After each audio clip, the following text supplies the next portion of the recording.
राज्यर प्राकृतिक सौंदर्य भरपूर विभिन्न जिला मध्यरु बलांगीर जिला हेउछि अन्यतम। एही जिले में कहीं केउ कालरू विभिन्न स्थान में देवादेवी माने पूजा पाई आसुछन्ति। सेहीपरि एक अलौकिक शक्तिपीठ भावे धीरे धीरे लोकलोचन को आसुथिबा पीठटीर नाम हेउछि हरगौरी पीठ। बलांगीर जिलूर 30 किलोमीटर दूर सिप्तला गाँव में अवस्थित यह शक्तिपीठ। तेबे यह पीठटी रास्तार प्राय 50 फुट उच्चतार अवस्थित। ଏହି ମନ୍ଦିରର ପ୍ରବେଶ ପଥରେ ଅନେକ ସୁନ୍ଦର ସୁନ୍ଦର କଳାକୃତି ଏବଂ ପୌରାଣିକ ଯୁଗର ଇତିହାସ ମଧ୍ୟ ଦେଖିବାକୁ ମିଳିଛି, ଯାହା ଏହି ଶକ୍ତିପୀଠର ସୌନ୍ଦର୍ଯ୍ୟକୁ ଦ୍ୱିଗୁଣିତ କରିଛି।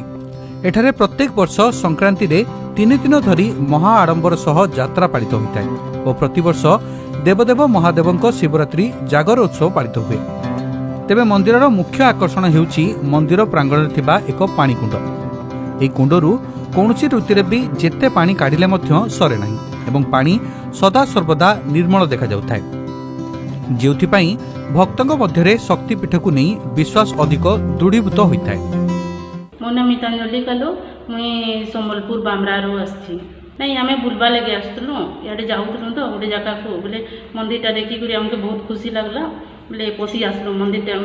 ଆମେ ମନ୍ଦିର ବିଷୟରେ ଟିକେ ଟିକେ ଶୁଣିଥିଲୁ, ଭଉଣୀ ଘରକୁ ନେଇ ଢୁଲୁସର ବୋଲେ ସେ ଢୁଲୁସରୁ ସେ ଭଉଣୀଟା କହିଥିଲା ଯେ ଇନେ ଗୋଟେ ମନ୍ଦିରଟେ ଅଛେ, ହରଗୌରୀ ମନ୍ଦିରଟେ ଅଛେ କହିକରି କହିଥିଲା। ସେଥିଲାଗି ଆମେ ଇଆଡ଼େ ଯାଉଥିଲୁ ବୋଲେ ପଶିଗଲୁ। ମନ୍ଦିର ପରିବେଶ ବହୁତ ଭଲ ଲାଗିଲା। ଆଉ ଏହାର ଗୋଟେ କୁଣ୍ଡଟା ଅଛି, ହରଗୌରୀ କୁଣ୍ଡ ଅଛି। ସେ କୁଣ୍ଡକୁ ଦେଖିକରି ଆମକୁ ବହୁତ ଆଶ୍ଚର୍ଯ୍ୟ ଲାଗିଲା ଯେ ଏ କୁଣ୍ଡ ପାହାଡ଼ ଉପରେ ଥିବାରୁ କିନ୍ତୁ ମାନେ ପାଣିଟା ରହୁଛି, ମାନେ ଶୁଖିନି।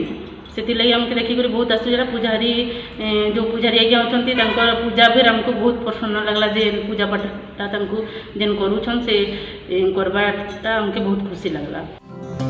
ଏହି ପୀଠଟି ଧୀରେ ଧୀରେ ଜିଲ୍ଲାରେ ନିଜର ପରିଚୟ ସୃଷ୍ଟି କରିବାରେ ଲାଗିଛି। ଯଦି ପ୍ରଶାସନ ଏହି ପୀଠ ପ୍ରତି ଦୃଷ୍ଟି ଦେଇ ଏହାର ସୌନ୍ଦର୍ଯ୍ୟକରଣ ନିମନ୍ତେ ପ୍ରଚେଷ୍ଟା କରନ୍ତେ, ତେବେ ଏହି ପୀଠଟି ଆଗାମୀ ଦିନରେ ଏକ ପର୍ଯ୍ୟଟନ ସ୍ଥଳୀର ମାନ୍ୟତା ପାଇପାରନ୍ତା ବୋଲି ଅଞ୍ଚଳବାସୀ ଆଶା ବାନ୍ଧିଛନ୍ତି। हाँ आज्ञा, मोर ना हूँ श्रीकांत थनापति। 2001 माँ सत्यप्रिया बोली गोटे देवीटे थे। माँ मठ हूँ कुंडाझरी। सेनु 2001 माँ यहाँ शुभ देते पड़ी रही आज्ञा। सेनु नयागढ़ गोटे बसंत सब बोल चूड़ापाली अच्छन से आज्ञा विजय बेहरा बोलिक और चंद्रशेखर बेहरा बोलिक आम अंचल के डकईकरी गोटे लिंग पूजा कराला।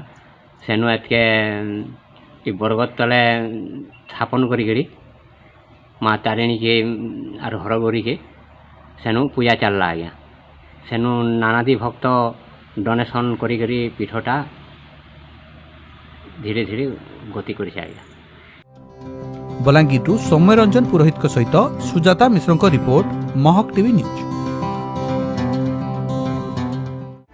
महक टीवी न्यूज, सत्य जेपरी खबर सही परी। लेटेस्ट खबर पाई लाइक, शेयर, सब्सक्राइब एवं फॉलो करंतु महक टीवी न्यूज रो फेसबुक, यूट्यूब एवं ट्विटर पेज को। अधिक तथ्य पाई लॉगिन करंतु हम वेबसाइट www.mahaktv.in एवं डाउनलोड करंतु महक टीवी ऐप को गूगल प्ले स्टोर।